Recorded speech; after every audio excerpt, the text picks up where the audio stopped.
saki matarsa yayin shirin fim to daidai yake da ya saki matarsa ta gida, cewar Sheikh Bashir Al-Furqan. Ku biyo mu domin jin cikakken wannan rahoto, amma kafin nan muna roƙo da ku danna alamar subscribe sannan ku danna ƙararrawar sanarwa.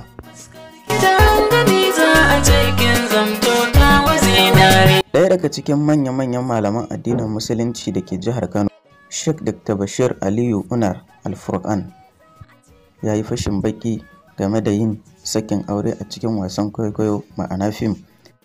Dr. Bashir Al-Furqan ya ce duk wani ɗan wasan fim da ya furta wa matarsa ta cikin fim saki, to babu shakka matarsa ta gida ya saka.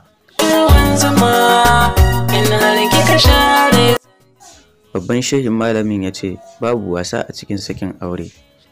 In dai ka sake ka furta saki a wasan kwaikwayo, to lallai matarka ta gida ka saki, babu shakka akan wannan magana.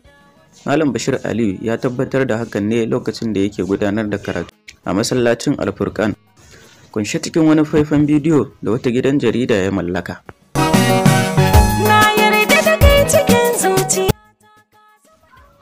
Idan ba ku manta ba, masana'antun shirya fina-finai misali Kannywood sukan shirya fim har ma da aure, wani lokaci kuma har a zo a samu saɓani da saki. To lallai malam ya ce babu wannan a musulunci. Dukkan wanda ya saki matarsa a cikin fim, to matarsa ta gida ma'ana ta sunna ya saka. To mu dai anan sai mu ce fatan za a dinga yin